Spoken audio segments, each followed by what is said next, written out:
everybody. I am AK with the AK Theorem Advice Show, and in connection with the sister show. And we are here for another week of questions and answers. And I have 10 of them this week, and some of these are pretty heavy questions. So, get started. All right. The first question this week is, what is your favorite quote? My favorite quote would have to be,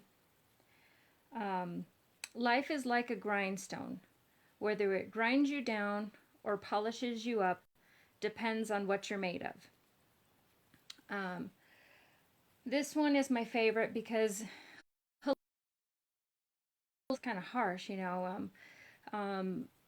but life is in little pieces. Life is in little bits. So each situation is a different kind of grindstone because we are in every type of situation. So we get to choose time what we're going to do with that newly presented situation and how we're going to show up to it. Or, you know what, there are some grindstones that show up in our life that are not ours to mess with. So you can also decide to walk away from it.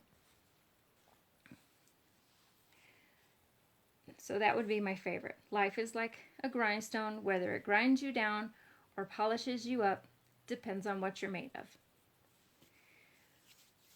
2, who inspires you? This one's a tough one. I don't have like a favorite song, a favorite movie. So asking me, well, who inspires you? Lots of people inspire me. I'll go ahead and be cliche. My mom inspires me. She's probably one of the most patient people I've just patient and let you figure it out. Should always give it do whatever you want, but you're gonna have to deal with the consequences. And you're like, okay, mom, all right, so it just makes you think a little bit longer. So I'm gonna leave it with my mom. There are lots of people that inspire me for different things, different friends, the way they've shown perseverance through different situations, different family members who have overcome sicknesses and they've maintained their positive attitudes and optimistic outlook on life and have continued to move forward no matter what. There are just so many people that inspire me. So I'll say my mom, and I'll leave it with my mom.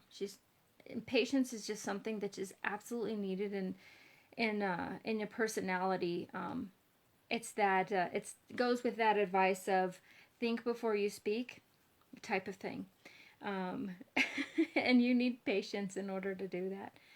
So, okay, let's get into the not about me questions.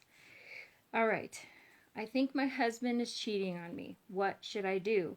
I am scared to confront him because I don't want him to automatically blame me for cheating because seriously, I'm not. One of the most frustrating things to me in a movie is when friends and family members and people that care about each other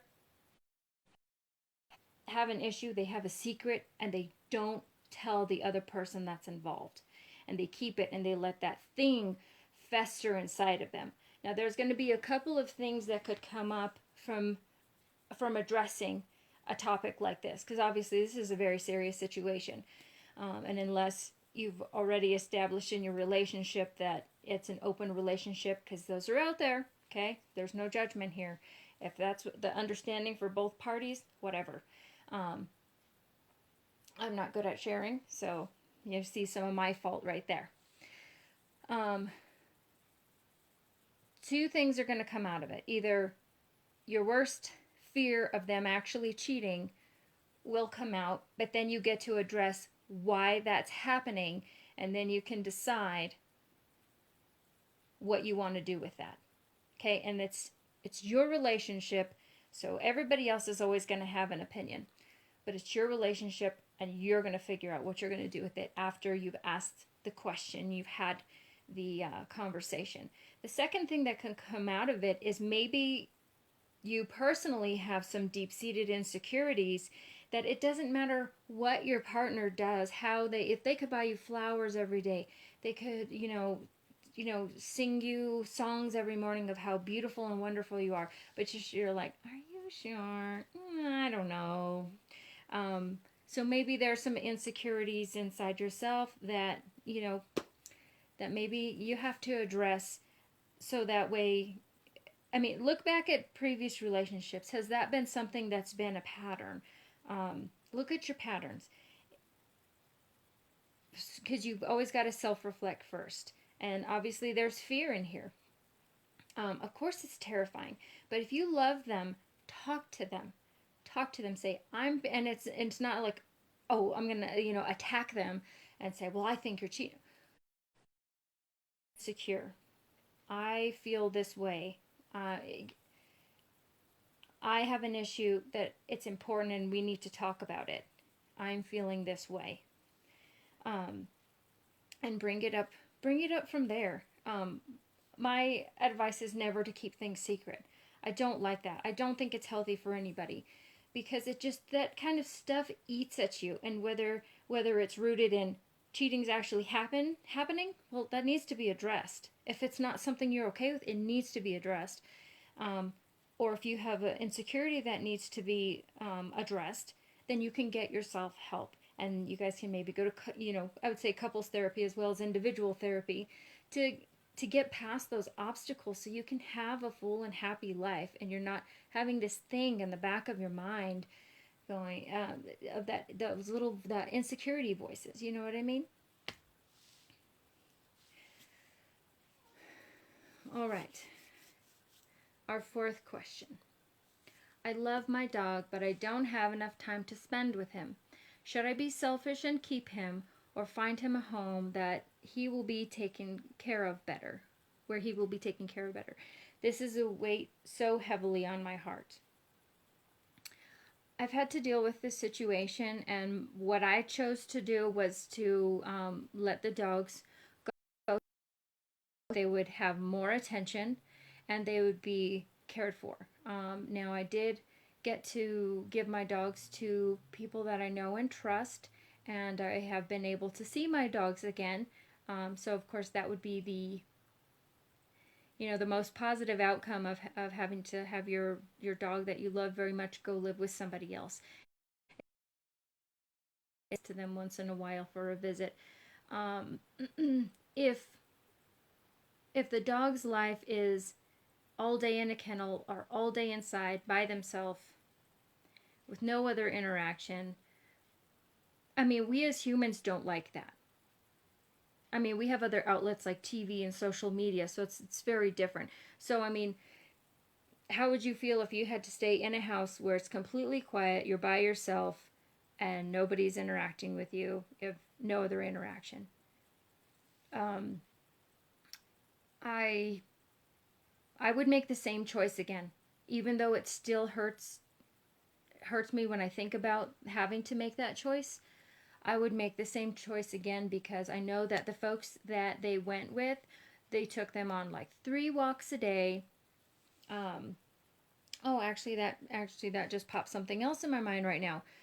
Can you hire a dog walker? Can that dog walker go in once or twice a day to walk your dogs for you? Or just anything like that. Are there any services like that that can help you keep your dog um, cared for, and they're not just sitting by themselves all day?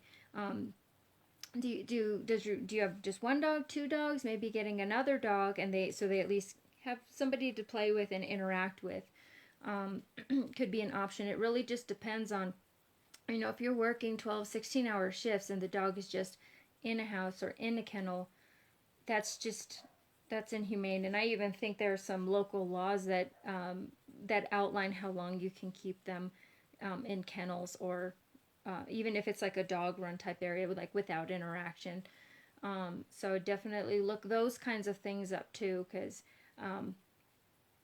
again, I was working really long hours and I was very busy with my kids, and I did not feel it was fair to have to shift my dogs from a dog run type kennel thing to inside, and like we couldn't go on walks with the, it was dark early, and I was just like, this is stressful to me because I know that they just want attention, need attention, and I cannot give it to them.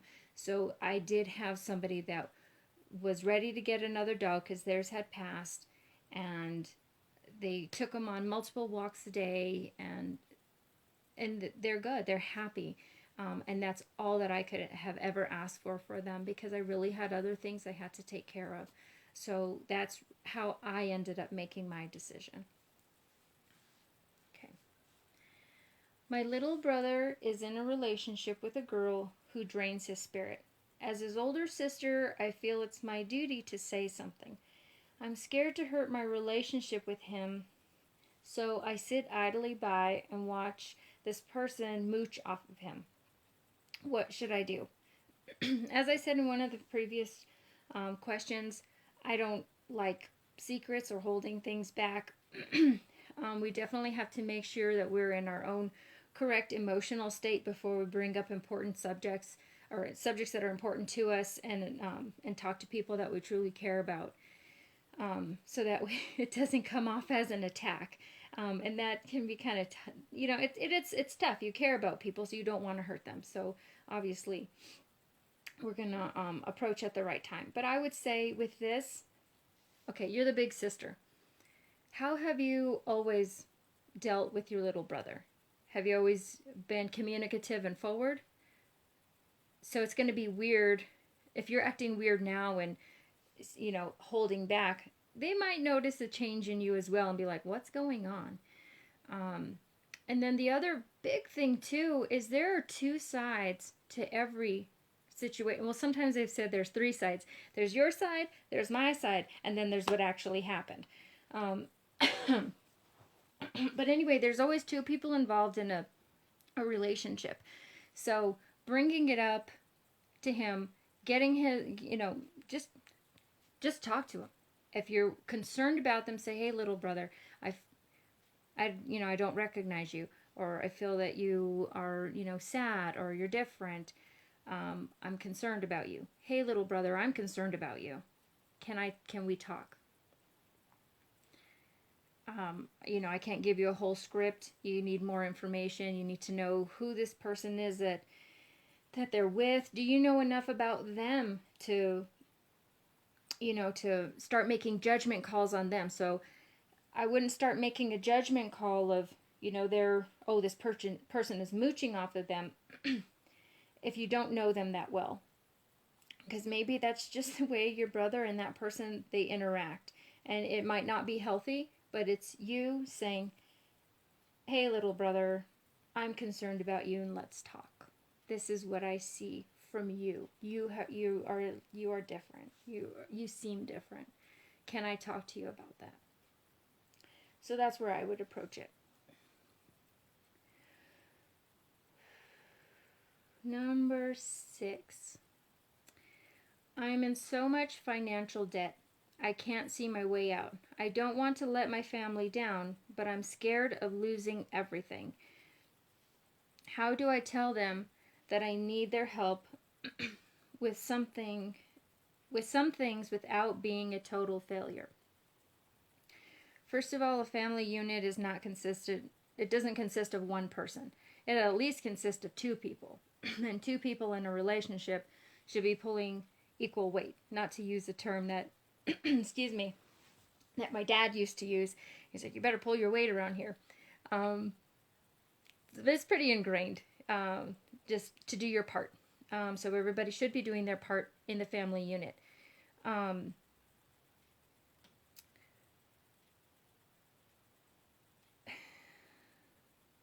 Where is it written that you have to do everything by yourself or you're a failure?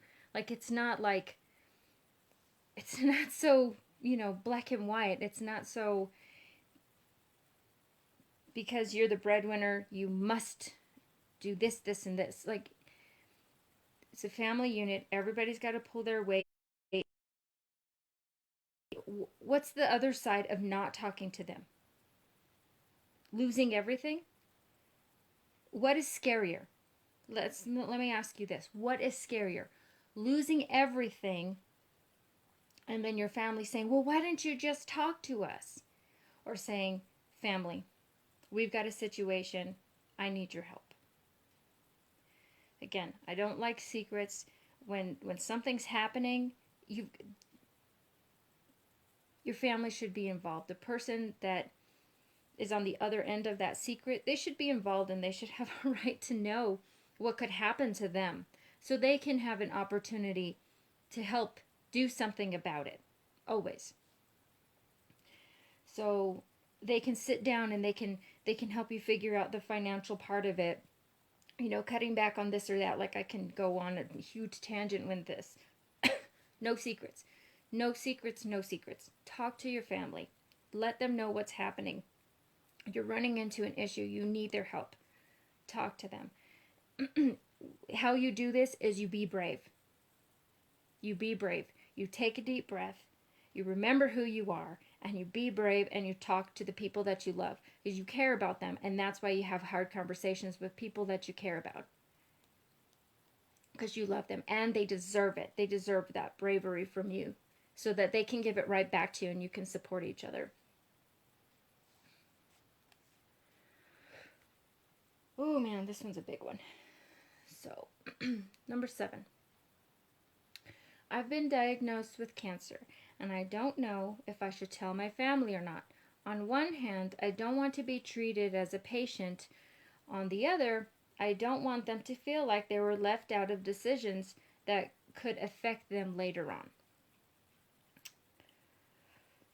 Now, if it's the direct family unit within your household if you were not to make it through cancer, they absolutely should know, in my opinion. I would absolutely tell the people that I'm living with and who are in direct connection, like with my kids, in the event I wasn't going to make it through, so that way a plan is in place for their care. As far as telling everybody else, it's up to you. I would say it's up to you. It's up to you. I'm trying to think. Amanda, what would you do? It would probably end up getting out. It's family. But for the people directly living with you that would directly be affected. So this one here ties in a lot with what I do on the insurance side, and that is, do you have something in place that in the event your death were to occur in an untimely manner, that they would be taken care of? Or would they not only have to grieve and figure out how to pay the rent, especially if you're the breadwinner? Do you have something in place to take care of them in the event that that was to happen? So this is,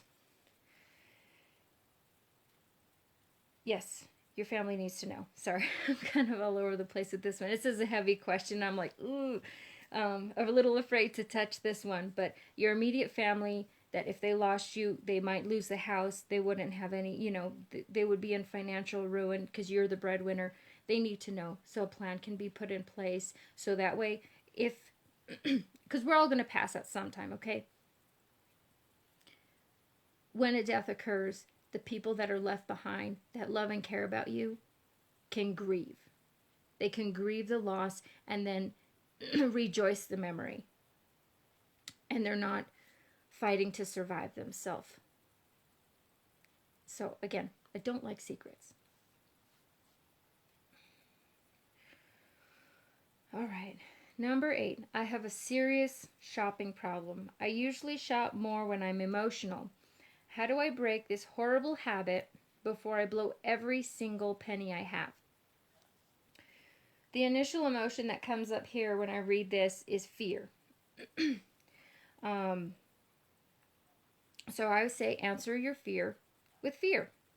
So any subscription you have, switch it to your checking account, where your check comes out of. No credit cards. Can you afford those things? can you afford for that to happen? Okay, I bet you'd be kind of scared or think twice when you're making your next purchase, right? Um, and then I would, you can voluntarily freeze credit card accounts, so you can pay down balances. So you can't grab that credit card.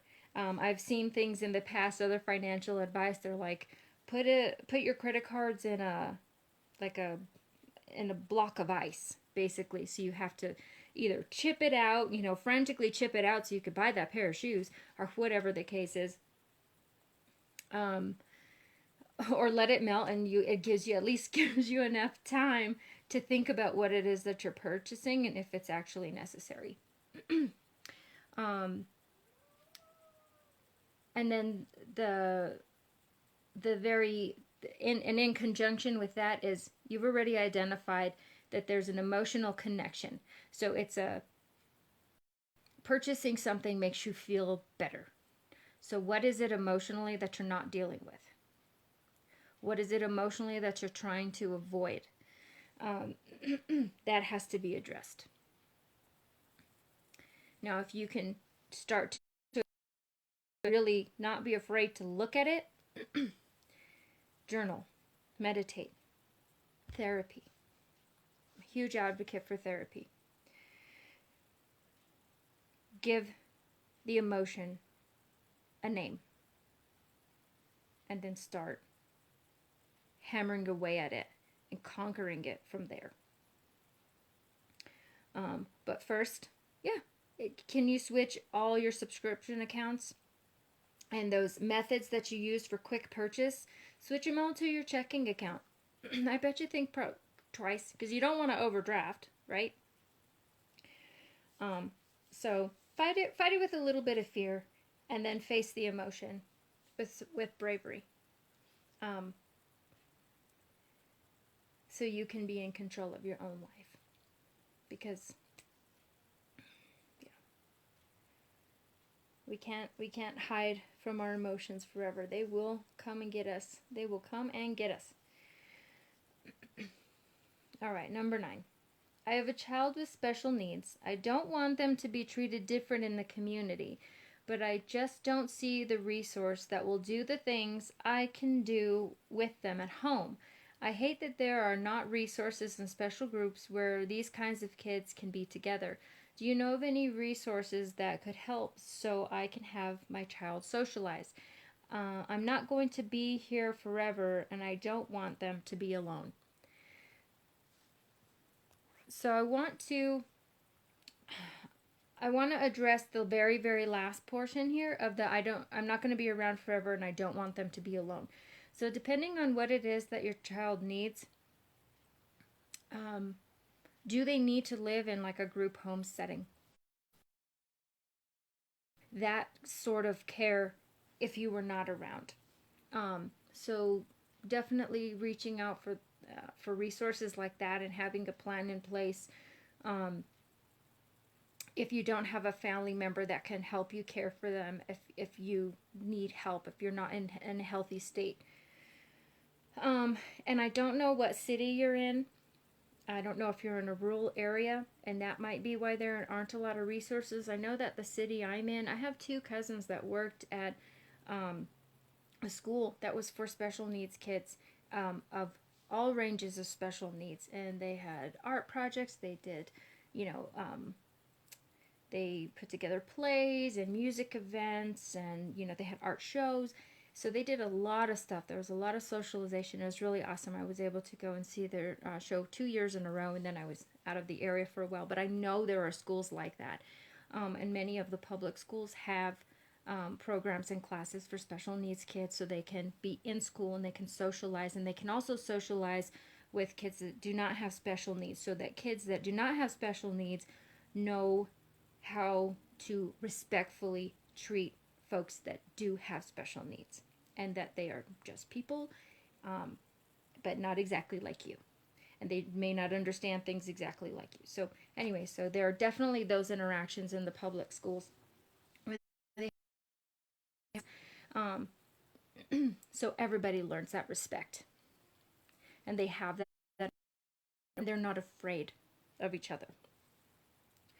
Um, so I'd say a city page, going to a city page website and looking for resources there. And again, I don't know what city you're in, or town, and maybe that's the big issue. But there are definitely schools dedicated to supporting kids with special needs so that they have socialization and they have interaction. And then, as far as you're not going to be around forever, will your child have to live in a group home because they can't live on their own? If there isn't another family member around that would be able to help them if you were not here. So I would yeah, that's what I would do, is get those things in place. Figure out what will happen if you're not around. Where will your child live? They'll have full safety and support. And then looking on city websites. And again, I've said this in previous shows, I Google like specific questions. Art schools for special needs kids, music schools for special needs kids. Just and near me, like, and I let Google do the search, or another search, and I usually use Google because it just opens first. I'll just say that I get no endorsement from Google. And then I see what I find, and I just kind of go on a little hunt there until I find what I need. And I also reach out to folks that I know work with special needs kids and say, hey, what resources do you normally use? Definitely go there. All right, last question of today. As a single father of 4 boys, I am drowning in loneliness. How do I put myself back out there and start dating again?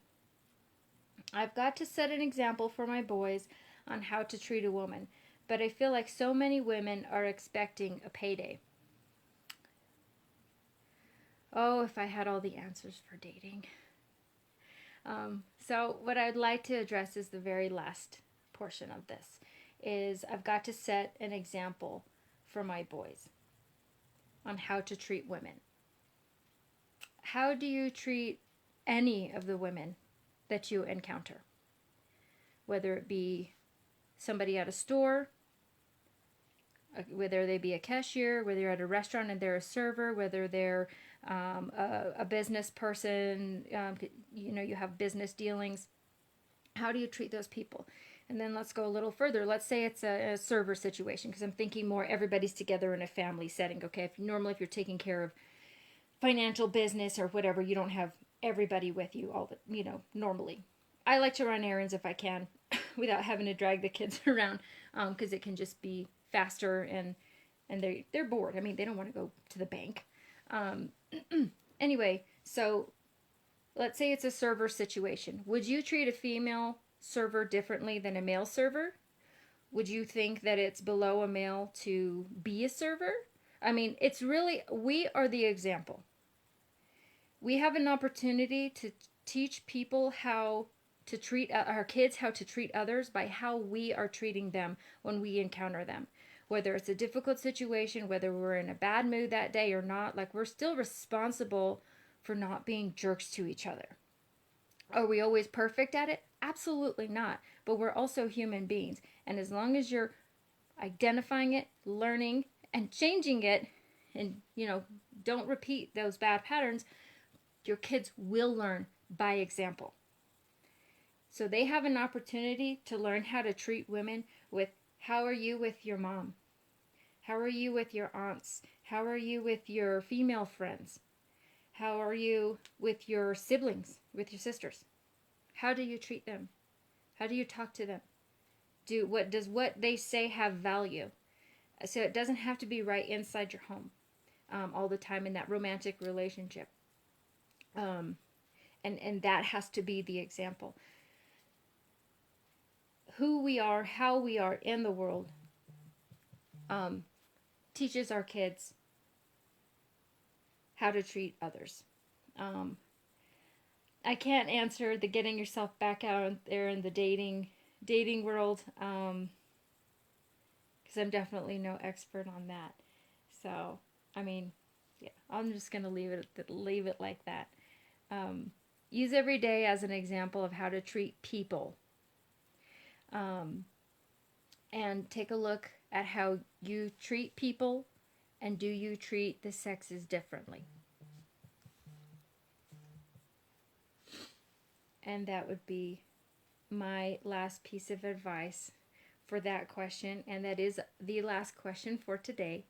So I will go ahead and end it there. For those of you joining in, I very much so appreciate your time, and I hope that some of my insight was useful and helpful. I appreciate feedback, and absolutely, if you have a question you want to throw out there, throw it at me, aktheorem@gmail.com. I'm with the Sister Show. I have a Facebook page, AK Theorem. Let me know what you think. I can't get better if I don't have feedback from folks. So I appreciate your time. Thank you for coming to the show today, and I will see you next week with some more questions. Thank you.